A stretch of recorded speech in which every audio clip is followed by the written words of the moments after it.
एक बार की बात है। एक गांव में एक किसान रहता था। उस किसान को जानवर पालने का बहुत शौक था।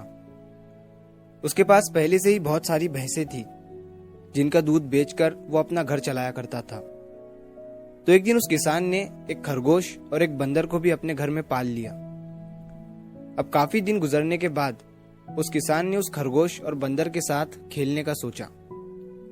उस किसान ने अपने खेत में बहुत सारे छोटे छोटे गड्ढे कर दिए और फिर उन गड्ढों पर मिट्टी डालकर उन गड्ढों को बंद कर दिया और किसी एक गड्ढे में उस किसान ने एक गाजर को छुपा दिया। अब उस किसान ने खरगोश और बंदर को उस गाजर को ढूंढने के लिए कहा। खरगोश बहुत ही कॉन्फिडेंट था और उसे अपने आप पर बहुत विश्वास था। उसने एक एक गड्ढे को खोदना शुरू किया और गाजर ढूंढने लगा। लेकिन बंदर जो था वो बहुत ही नेगेटिव और आलसी था। उसने सोचा कि खेत में इतने सारे गड्ढे हैं और वो गाजर किसी एक गड्ढे में है, इतना कौन ढूंढेगा। वो बंदर ये सोचकर एक गड्ढे के ऊपर जाकर सो गया। अब उधर खरगोश अपनी पूरी मेहनत से गाजर ढूंढ रहा था। एक एक करके खरगोश ने सारे गड्ढे देख लिए, लेकिन उसे किसी भी गड्ढे में गाजर नहीं मिली। सिर्फ एक गड्ढा बाकी रह गया था, जिसके ऊपर बंदर सो रहा था। अब खरगोश बंदर के पास जाता है और उसे उस गड्ढे पर से उठने के लिए कहता है। जैसे ही बंदर उस गड्ढे पर से उठता है, खरगोश गड्ढा खोद कर गाजर बाहर निकाल लेता है और अपने मालिक को ले जाकर दे देता है। बंदर ये देखकर हैरान हो जाता है कि जिस गड्ढे के ऊपर वो इतनी देर से सो रहा था, गाजर उसी के अंदर थी। वो सिर्फ एक बार खोद कर देख लेता तो गाजर उसे मिल जाती और वो मालिक की नजरों में बड़ा बन जाता। यही सोचकर वो अपने किए पर पछता रहा था।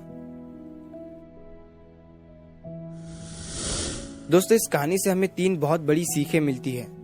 पहली ये है कि हमें कभी भी अपने काम के प्रति नेगेटिव नहीं सोचना चाहिए।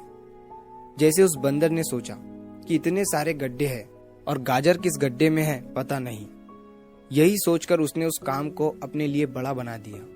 और दूसरी सीख हमें इस कहानी से ये मिलती है कि हमें एटलीस्ट कोशिश भी तो करनी चाहिए, क्योंकि हम जब तक कोशिश नहीं करेंगे, किस्मत भी हमारा साथ नहीं देंगी।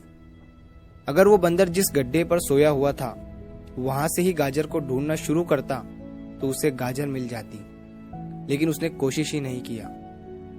और तीसरी सीख हमें इस कहानी से ये मिलती है कि हमें जल्दी हार नहीं माननी चाहिए। अब हमें नहीं पता कि हमें अपने काम में कौन से साल में कामयाबी मिलेंगी।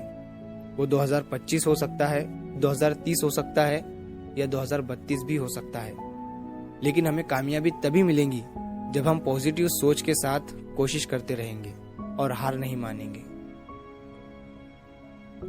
तो अगर आप इस कहानी को और भी लोगों तक पहुंचाना चाहते हो तो इस वीडियो को लाइक करो, ताकि YouTube इस वीडियो को और भी लोगों तक पहुंचाए। और अगर कहानी अच्छी लगी हो तो हमारे चैनल को सब्सक्राइब जरूर करिए। मिलता हूं मैं अगली बार इसी तरह की कहानी के साथ।